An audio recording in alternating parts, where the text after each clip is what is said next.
അർഹതയില്ലാത്ത രൂപത്തിലുള്ള ഒന്നും കയ്യിലേക്ക് വാങ്ങരുത്. മറ്റൊന്നാണ് വൻകുറ്റങ്ങളിൽപ്പെട്ടൊരു സമ്പാദ്യമാണ് അഖ്ദുദ്ദിശ്വാ, കൈക്കൂലി സ്വീകരിക്കുക എന്ന് പറയുന്നത്. ലഅനല്ലാഹുർ റാശി വൽ മുർതശി വറായിശല്ലദീ ബൈനഹുമാ, കൈക്കൂലി കൊടുക്കുന്നവനെയും കൈക്കൂലി വാങ്ങുന്നവനെയും ഇടയിലൊരു മധ്യസ്ഥനായി നിൽക്കുന്ന ബ്രോക്കറെയും അല്ലാഹു ശപിച്ചിരിക്കുന്നു. എന്തിനൊക്കെയാണ് കൈക്കൂലി?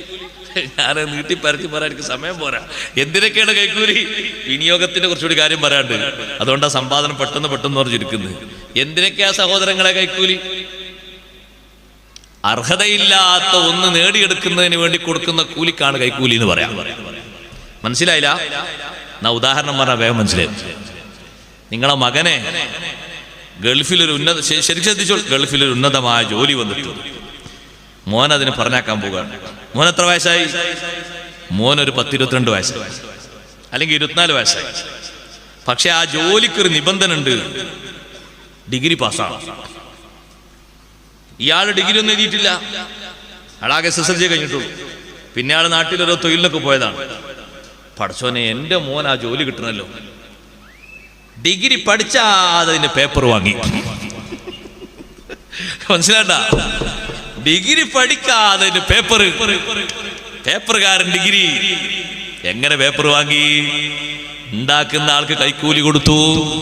പഠിച്ചിട്ട് വാങ്ങേണ്ട സംഗതിയാണത്. പഠിക്കാതെ പേപ്പർ വാങ്ങിയാൽ അത് അർഹതയാണോ? അല്ല, അനർഹമായതാണ്. ആ പേപ്പറും വെച്ചുകൊണ്ടാണ് ഇയാൾ ആ ജോലിയിലേക്ക് പറഞ്ഞേക്കുന്നത്. അവിടെ എത്തിയിട്ട് കടലാസ് പരിശോധിക്കുമ്പോ ഡിഗ്രിന്റെ പേപ്പർ ഉണ്ട്, സുന്ദരമായ പേപ്പർ. സമ്പാദ്യം മുഴുവനും മോശമാണ്, ഒന്നും ഹലാലല്ല. എത്ര ആളുകളുണ്ട് ഡിഗ്രിയോ ഡോക്ടറേറ്റോ PGയോ എന്താ വാങ്ങിയത്? എന്താ നേടിയത്? അനർഹമായ രൂപത്തിലുള്ള സമ്പാദ്യം. വലിയ കേട് വരും അതുകൊണ്ട്. സുഹൃത്തുക്കളെ, ഉമ്മമാരെ, സഹോദരന്മാരെ, വലിയ ഇടങ്ങേറ് വരും. ദുനിയാവിലും ഇടങ്ങേറ് വരും, ആഖിറത്തിലും ഇടങ്ങേറ് വരും. പഠിക്കാതെ ഡിഗ്രിക്ക് അയാൾ ചെലവാക്കിയത് 1 ലക്ഷം കൊടുത്തു. ആർക്കാണ് 1 ലക്ഷം? പേപ്പർ ഉണ്ടാക്കി തരാം എന്ന് പറഞ്ഞ ആൾക്ക് 20,000. അതിന്റെ മേലൊരാളുണ്ട് അധ്വാനിക്കാൻ വേണ്ടി, അയാൾക്കൊരു 40,000. വേറെ സ്ഥലത്തുണ്ട്, അവിടെ കൊണ്ടുപോയി കൊടുക്കാൻ പിന്നൊരു 40,000. മൊത്തം 1 ലക്ഷം. ഈ കൊടുത്തൊരു ലക്ഷം കൈക്കൂലിയാണ്. ഈ വാങ്ങിയതോ അതും കൈക്കൂലിയാണ്. അതിനു വേണ്ടി ഇടയിൽ നിന്ന് പ്രവർത്തിച്ചതോ മധ്യസ്ഥനാണ്, കൈക്കൂലിന്റെ റോളിലാണ്. സുബ്ഹാന മൻ ജല്ല ജലാലുഹു. പാടില്ല. അർഹതയില്ലാത്തൊരു വിഷയത്തിന് വേണ്ടി നമ്മുടെ കയ്യിലേക്ക് അത് വസൂലാക്കാൻ വേണ്ടി കൊടുക്കുന്നത്, അർഹതയുള്ളത് നഷ്ടപ്പെടുത്താൻ വേണ്ടി കൊടുക്കുന്നതിനും പറയും കൈക്കൂലിന്ന്. ഒരാൾക്ക് കിട്ടേണ്ട സ്ഥാനമാണ്, അയാൾക്കത് കിട്ടിപ്പോകരുത്.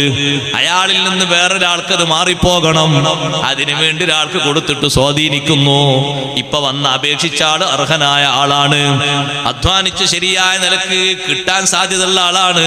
അയാൾക്കത് കിട്ടരുത്. അയാൾക്കത് കിട്ടിയാല് നമ്മളൊരാളുണ്ടായ കിട്ടാതായി പോകും. അതുകൊണ്ട് അയാൾക്ക് കൊടുക്കാതിരിക്കാൻ വേണ്ടി ഉദ്യോഗസ്ഥര് കൊടുക്കുന്നു. നിങ്ങൾക്ക് ഞാൻ ഇത്രയും തരാം, അയാളെ തൽക്കാലം കേറ്റരുത്. അപ്പൊ കിട്ടേണ്ട ആളതിൽ നിന്ന് മാറ്റാൻ വേണ്ടി കൊടുക്കുന്നു ഒരു കൂലി.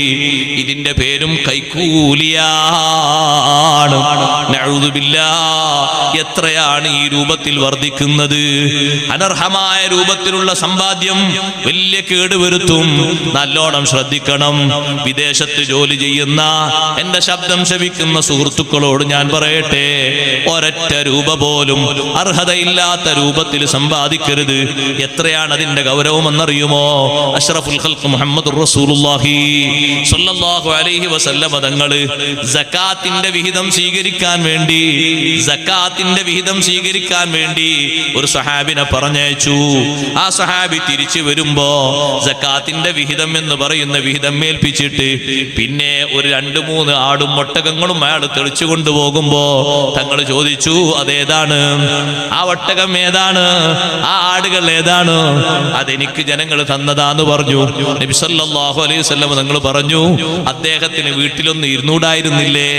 ആൾക്കാരങ്ങോട്ട് കൊണ്ടുവന്ന് കൊടുക്കുമായിരുന്നോ എന്ന് പരിശോധിക്കാമായിരുന്നു. ആയിരുന്നല്ലോ. ഇപ്പൊ പോയത് സക്കാത്തിന്റെ പിരിവിനല്ലേ. സക്കാത്തിന്റെ പിരിവിന് പോയ ആള് സക്കാത്തിനുള്ളത് മാത്രമേ വാങ്ങി വരാവൂ. ജനങ്ങൾ സ്വന്തത്തിന് തന്നാലും വാങ്ങിക്കൂടാ. തെറ്റിദ്ധാരണ വന്നുപോകും. അതേ സമയത്ത് ആ വിഷയത്തിൽ മോശപ്പെട്ട അഭിപ്രായങ്ങൾ വന്നുപോകും. അയാൾക്ക് കിട്ടേണ്ട സമ്പാദ്യമാണെങ്കിൽ ഒന്ന് പുരയിലൊന്ന് ഇരുന്നൂടെ, മുറ്റത്തൊരു കസാര ഇട്ടിരുന്നൂടെ, ആൾക്കാർ കൊണ്ടുവന്ന് കൊടുക്കുന്നുണ്ടോ എന്ന് നോക്കാലോ. അങ്ങനെ കിട്ടുന്ന ആളാണെങ്കിൽ പറയാമല്ലോ അങ്ങനെ കിട്ടിയതാണ്. പിന്നെ ഇപ്പിരിവിന് വേണ്ടി മാത്രം പോയിട്ട്, ഈ സക്കാത്തിൻ്റെത് വാങ്ങാൻ വേണ്ടി മാത്രം പോയിട്ട് ഒരു സമ്പാദ്യം എങ്ങനെയാണ് അങ്ങോട്ട് കൊണ്ടുപോകുന്നത്? നബി സല്ലല്ലാഹു അലൈഹി വസല്ലം തങ്ങൾ പറഞ്ഞു, സ്വഹാബാ, അർഹതയില്ലാത്ത രൂപത്തിൽ ഒരു ചെറുത് നിങ്ങൾ കൈക്കലാക്കിയാൽ ആഖിറത്തിൽ അല്ലാഹു വിടൂല. എന്നിട്ട് സഹാബത്തിനോട് തങ്ങൾ പറഞ്ഞു, നിങ്ങളിൽ പലരും എന്നോട് വന്നിട്ട് ചില കാര്യങ്ങൾ പറയും, അവരുടേതാണ് സത്യം എന്ന നിലക്ക് ഞാൻ വിധിയെഴുതി തരും. കൂട്ടത്തിൽ പറയട്ടെ, നിങ്ങൾക്ക് കിട്ടേണ്ട അർഹതയില്ലാത്ത ഒരു സ്വത്ത് നിങ്ങളെ സഹോദരന്റെ സ്വത്താണ്. വാചാലതന്റെ ഊക്കുകൊണ്ടോ, സ്ഥാനത്തിന്റെ വലുപ്പം കൊണ്ടോ, മാനത്തിന്റെ ഊക്കുകൊണ്ടോ മറ്റൊരാളുടെ സമ്പാദ്യത്തിൽ നിന്നൊരൊറ്റ ചാണ് കൈക്കലാക്കി പോയാൽ, മൻ അഖദ ശിബ്റം മിൻ അർളി അഖീ, സ്വന്തം സഹോദരന്റെ ഭൂമിയിൽ നിന്ന് അർഹതയില്ലാത്ത ഒരൊറ്റ ചാണ് വാചാലതയുടെയും സ്വീകാര്യതയുടെയും അധികാരത്തിന്റെയും പേരിൽ കൈക്കലാക്കി പോയാൽ, ദുൽമൻ, അന്യായമായിട്ട് അങ്ങനെ സ്വീകരിച്ചു പോയാൽ, തവ്വഖഹുല്ലാഹു ഇലാ അർളി സബഈൻ, ഖിയാമത്ത് നാളിൽ ആ മനുഷ്യൻ മഹ്ശറിലേക്ക് വരുമ്പോ ആ ഒരൊറ്റ ചാണ് ഭൂമി, അതിന്റെ ഏഴാം ഭൂമി വരെ അവന്റെ കഴുത്തിൽ മാലയാക്കി അണിഞ്ഞിട്ട് അള്ളാഹു ജനങ്ങളെ മുന്നിൽ അവനെ പ്രത്യക്ഷപ്പെടുത്തും. അതുകൊണ്ട് അർഹതയില്ലാത്ത രൂപത്തിൽ ഒരൊറ്റ ചാണ് ഭൂമി പോലും കൈക്കലാക്കി കൂടാ. നിങ്ങൾ എൻ്റെ അടുത്ത് വന്ന് പറയുമ്പോ നിങ്ങളെ പറച്ചിൽ നോക്കിയിട്ടാണ് ഞാൻ വിധി എഴുതുന്നത്. സത്യം നിങ്ങൾക്കറിയാമല്ലോ. ശരിയായ നിലക്ക് ശ്രദ്ധിക്കണം, ശരിയായ നിലക്ക് സൂക്ഷിക്കണം. നിങ്ങൾ എൻ്റെ മുന്നിൽ വന്ന് പറഞ്ഞപ്പോ അത് ശരിയാണെന്ന് കരുതിയിട്ട് ഞാൻ എങ്ങനെ വിധി എഴുതി? സത്യത്തിൽ നിങ്ങൾ ശരിയല്ല പറഞ്ഞത്. അല്ലാഹു സുബ്ഹാനഹു വ തആല നിങ്ങളെ ദുനിയാവിൽ വഷളാക്കണ്ട എന്ന് കരുതിയിട്ട് മറച്ചു വെച്ചു എന്ന് കരുതിക്കോ, ആഖിറത്തിൽ രക്ഷപ്പെടൂല. സയുതവഖൂന മാ ബഖിലൂ ബിഹി യൗമൽ ഖിയാമ, അർഹതയില്ലാത്ത രൂപത്തിൽ കൈപ്പറ്റിയത് ഖിയാമത്ത് നാളിൽ മാലയായി അണിയിക്കപ്പെടും. അങ്ങനെ കൊണ്ടുവരേണ്ടി വരും. പ്രവാസ ലോകത്ത് ജോലി ചെയ്യുന്ന സുഹൃത്തുക്കള്, നാട്ടിൽ ജോലി ചെയ്യുന്ന സുഹൃത്തുക്കള്, എല്ലാവരോടുമായി പറയട്ടെ, അർഹതയില്ലാത്ത ഒരൊറ്റ രൂപ പോലും കൈക്കലാക്കിക്കൂടാ. അതിലൊരു ബർക്കത്തും ഉണ്ടാകൂല. കൈക്കലാക്കുന്നതിനേക്കാൾ ഏറെ നഷ്ടമാണ് വരിക. ഒരു പക്ഷേ നിങ്ങൾ കൈക്കലാക്കി എന്ന് മദ്ലൂമായ ആൾക്ക്, നിങ്ങൾ മറ്റേ ആളെ സമ്പത്ത് കൊള്ളയടിച്ചിട്ടോ അപഹരിച്ചിട്ടോ ആക്രമിക്കപ്പെട്ട ആൾക്ക് ബോധ്യപ്പെട്ടിട്ട് ഒരൊറ്റ മനസ്സിന്റെ വേദന അല്ലാഹുവിലേക്ക് ഉയർന്നാൽ, ഇവിടെ കിട്ടിയത് ലക്ഷമാണെങ്കിലും ഇവിടെ സമ്പാദിച്ചത് കോടിയാണെങ്കിലും തകർന്ന് തരിപ്പണമാകും കേട്ടോ. മദ്ലൂമിന്റെ പ്രാർത്ഥന അല്ലാഹു കേൾക്കാതിരിക്കുമോ? ആ പ്രാർത്ഥനക്കും അല്ലാഹുവിനും ഇടയിൽ മറയില്ലല്ലോ. അത് മുസ്ലിം ആകട്ടെ, അമുസ്ലിം ആകട്ടെ, യഹൂദി ആകട്ടെ, നസ്രാനി ആകട്ടെ, ആരാകട്ടെ, മദ്ലൂമിന്റെ ഒരു ദുആ അല്ലാഹുവിലേക്ക് അത്രയും മൂർച്ചയുള്ള ദുആയല്ലേ. ലൈസ ബൈനഹു വ ബൈനല്ലാഹി ഹിജാബ്. അന്യായമായിട്ടൊന്നും സമ്പാദിക്കരുത്. നിങ്ങളൊരു കടയിൽ ജോലി കിട്ടി, ആ കടയിൽ ജോലി കിട്ടിയപ്പോ നിങ്ങൾക്ക് എന്താണ് പണി? ആ കടയിൽ നിന്ന് മറ്റുള്ള പല ആളുകളിലേക്കും വിളി വരുമ്പോ അതേ അവരുദ്ദേശിക്കുന്ന സാധനങ്ങൾ അങ്ങോട്ട് കൊണ്ടുപോയി കൊടുക്കണം. കൊണ്ടുപോയി കൊടുക്കുന്ന സമയത്ത് നിങ്ങൾക്ക് അവിടെ നിന്നൊരു ബില്ല് തന്നിട്ടുണ്ട്. ആ ബില്ലിൽ കൊണ്ടുപോയി കൊടുക്കുന്ന ആളോട് നിങ്ങൾ പറഞ്ഞു, എത്രയാ ബില്ല്? ബില്ലിൽ എഴുതിയിരിക്കുന്നത് 125 ദിർഹം എന്നാണ്. 125 റിയാൽ എന്നാ എഴുതിയിരിക്കുന്നത്. ബില്ല് ചോദിക്കാത്ത രൂപത്തിലോ ബില്ല് എവിടെയെന്ന് അന്വേഷിക്കാത്ത രൂപത്തിലോ വീട്ടുകാരൻ എത്രയെന്ന് ചോദിക്കുമ്പോ ഒറ്റയടിക്ക് അങ്ങ് പറഞ്ഞു പോയി 150 റിയാൽ എന്ന്. ഇവിടെ കൊണ്ടുവന്ന് കൊടുക്കുന്ന 125ന്റെ കണക്കാണ്. 25 ആരുടേതാണ്? ഏത് വകുപ്പിലാണ്? എങ്ങനെ കിട്ടേണ്ടതാ? ശമ്പളം വേറെയുണ്ട്. ഈ 25 ഒരു വീട്ടിലേക്ക് പോയപ്പോ വസൂലാക്കിയത്, ഒരൊറ്റ വീട്ടിൽ നിന്ന് അങ്ങനെ 25 വസൂലാക്കിയെങ്കിൽ ഒരൊറ്റ ദിവസം നീ 10 വീട്ടിലേക്ക് പോകുമ്പോ അത്തരത്തിലുള്ളൊരു 10-25 വരുമ്പോ 250 റിയാല് സാലറി അല്ലാത്ത രൂപത്തിൽ നിന്റെ പോക്കറ്റിൽ ഒരു ദിവസം വരുമ്പോ നീ സന്തോഷത്തിലാണ്. 250 വേറെ കിട്ടിയല്ലോ. അങ്ങനെ ഒരു 10 ദിവസം 250 കൂട്ടിയിട്ട്, ഒരു 20 ദിവസം 250 കൂട്ടിയിട്ട്, ഒരു 30 ദിവസം 250 കൂട്ടിയിട്ട് നിന്റെ സാലറി നീ വേറെ വാങ്ങുമ്പോ ഈ അർഹതയില്ലാത്ത സ്വത്ത് ഒരൊറ്റ റിയാൽ അതിലേക്ക് അങ്ങ് കൂട്ടിക്കലർത്തുമ്പോഴേക്ക് അതിൽ പോലും ബർക്കത്ത് പോയി പോവുകയാണ്. അല്ലാഹു തആല ഹലാലായിട്ട് നിനക്ക് നൽകിയതിൽ പോലും ഈ ഹറാമു നീ അങ്ങ് കൂട്ടുമ്പോ ഉള്ള ബർക്കത്തും നഷ്ടപ്പെട്ടു പോകുന്നു. ഇങ്ങനെ സമ്പാദിക്കുന്ന സമ്പാദ്യം അല്ലാഹു പൊരുത്തപ്പെടുമോ? ഇല്ലേ ഇല്ല. നിങ്ങൾ നോക്കൂ, ബഹുമാനപ്പെട്ട ഇമാമുൽ ആലം അബൂ ഹനീഫ റളിയല്ലാഹു തആല അൻഹുവിന്റെ ഉപജീവന മാർഗം കച്ചവടമായിരുന്നു. വസ്ത്ര കച്ചവടം. കച്ചവടത്തിന് കുഴപ്പമൊന്നുമില്ല, നല്ലൽക്കാണെങ്കിൽ നല്ല ബർക്കത്തുണ്ടാവില്ല, ഒരു കുഴപ്പമില്ല. നല്ലൽക്കാണെങ്കിൽ എന്ന് പറഞ്ഞാൽ മനസ്സിലായോ? വിനിയോഗത്തിന്റെ മാർഗം പറയണം. സമയം വളരെ കുറവാണ്. ഇൻഷാ അല്ലാഹ് ഞാൻ അതിലേക്ക് വരുന്നു. ഇങ്ങനെ മാറിപ്പോകണം. ഒറ്റ കാര്യം കൂടി പറയട്ടെ. അബൂ ഹനീഫ റളിയല്ലാഹു അൻഹു വസ്ത്ര വ്യാപാരം നടത്തിയിട്ട് കുടുംബത്തെ പോറ്റിയ മഹാനാണ്. ഒരു ദിവസം വസ്ത്രം വിൽക്കാൻ വേണ്ടിയിട്ട് മഹാനവറുകൾ പറഞ്ഞയച്ച ആള് 70 ജോഡി വസ്ത്രം കൊണ്ടുവന്നു. ദർശനം നടത്തുന്നവർക്ക് 70 ജോഡി കൊണ്ടുവന്നപ്പോൾ ആ 70 ജോഡി മഹാനവറുകൾ ഓരോന്നിങ്ങനെ എടുത്തു നോക്കിയപ്പോൾ ഒന്നിൽ ചെറിയ പഴക്കം കാണുന്നു, ഒറ്റ ജോഡിയിൽ പഴക്കം കാണുന്നു, ചെറിയൊരു കുറവൊക്കെ കാണുന്നുണ്ട് ഒരു ജോഡിയിൽ. അതിങ്ങനെ കണ്ടപ്പോ ആ വിൽക്കാൻ പോകുന്ന ആളോട് പറഞ്ഞു, ഈ ഒരു ജോഡി വസ്ത്രം പറഞ്ഞു കൊടുക്കണം കേട്ടോ എന്ന് പറഞ്ഞു.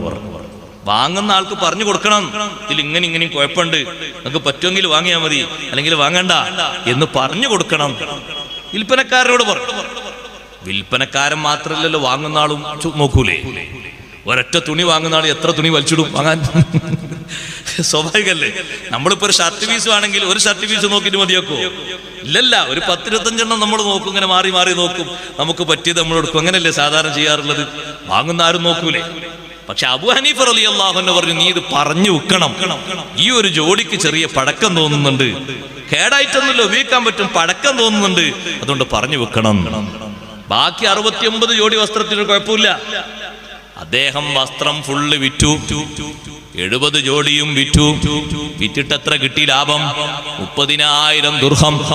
നല്ലോണം കേട്ടോളൂ, 30,000 ദിർഹം ലാഭവുമായിട്ട് അബൂ ഹനീഫ റളിയല്ലാഹു അൻഹുവിന്റെ അടുത്ത് വന്ന് വിറ്റോന്ന് ചോദിച്ചു. വിറ്റു എന്ന് പറഞ്ഞു. അപ്പൊ മഹാനവറുകളെ ചോദ്യം, ഒരു പഴക്കം തോന്നിയ ജോഡിയുണ്ടായിരുന്നില്ലേ, നീ ഇത് പറഞ്ഞിട്ടാണോ വിറ്റത്? വിൽപ്പനക്കാരൻ പറഞ്ഞു, അല്ല, ഞാനത് മറന്നുപോയി, ഒരൊറ്റ ജോഡി വസ്ത്രം പറയാൻ വിട്ടുപോയി. അബൂ ഹനീഫ തങ്ങൾ പറഞ്ഞു, നീ വിറ്റ ഒന്നിന്റെയും കാശ് എനിക്ക് വേണ്ടേ വേണ്ട. ഒരു ജോഡിയുടെ അല്ല, 70 ജോഡിയുടെ കാശും 30,000 ദിർഹവും നീ ഉദ്ദേശിച്ച രൂപത്തിൽ നീ ചെലവാക്കിക്കോ, എനിക്കത് വേണ്ട. ഒരൊറ്റ ദിർഹം പോലും സ്വീകരിച്ചില്ല. എന്നിട്ട് മഹാനവറുകൾ പറഞ്ഞു, നീ എന്റെ പണിക്കാരനായിട്ട് വേണ്ട, നിന്നെ വിശ്വസിക്കാൻ കൊള്ളൂല. വിശ്വസ്തനാണെങ്കിൽ നീ അത് പറഞ്ഞ് വിൽപ്പന നടത്തണ്ടേ? ഒരൊറ്റ ജോഡിയല്ലേ പറയാൻ നിന്നെ ഞാൻ ഏൽപ്പിച്ചിട്ടുള്ളൂ, നീ അത് പറഞ്ഞില്ലല്ലോ. അതുകൊണ്ട് നീ എന്റെ ഖിറാദില്, എന്റെ ലാഭക്കൂറ് കച്ചവടത്തില് ആമിലായിട്ട് നീ വേണ്ട, നീ അങ്ങ് പോയിക്കോ, നിന്നെ ഞാൻ ഒഴിവാക്കി, ഞാൻ വേറെ ആളെ സ്വീകരിച്ചോളാ. 30,000 ദിർഹമിൽ നിന്ന് ഒരൊറ്റ ദിർഹം പോലും മഹാനവറുകൾ സ്വീകരിച്ചില്ല. എന്തേ കാരണം? പറ്റാത്ത ഒന്ന് കൂടിക്കലർന്നപ്പോ അത് സ്വീകരിച്ചാൽ പിന്നതില് ബറക്കത്ത് ലഭിക്കൂല.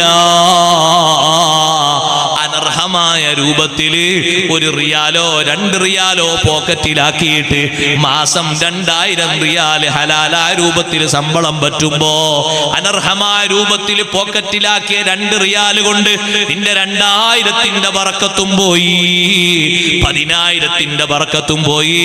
ഒരൊറ്റ ഒന്നിലും ബറക്കത്ത് കിട്ടൂല. പിന്നെ പറയട്ടെ, ഏൽപ്പിച്ച പണിയിൽ നിന്ന് ചുരുക്കിയിട്ട്, ഏൽപ്പിച്ച പണിയിൽ നിന്ന് കുറവ് വരുത്തിയിട്ട് ലാഭമുണ്ടാക്കുന്ന ഏർപ്പാട് പച്ച ഹറാമാണ്. എന്താ പണി? ഭക്ഷണം ഉണ്ടാക്കി കൊടുക്കുന്ന പണിയാണ്. നല്ല കേറ്ററിംഗിന്റെ ഫുഡിന്റെ സർവീസാണ്. ഫുഡ് വെക്കുന്നവരൊന്നും എന്നോട് പ്രശ്നാക്കണ്ടട്ടോ, നല്ല പണിയാണ്. നല്ല നിലക്കാണെങ്കിൽ നല്ല പണിയാണ്, കെട്ട നിലക്കാണെങ്കിൽ കെട്ടതാണ്. ഇവനെന്താ പണി? ഏത് മന്തി ഉണ്ടാക്കി കൊടുക്കും. ഒട്ടക മന്തി ഉണ്ടാക്കും, ആടുമന്തി ഉണ്ടാക്കും, പോത്ത് മന്തി ഉണ്ടാക്കും. ഏത് മന്തി ഉണ്ടാക്കാനും ആള് ഉഷാറാണ്.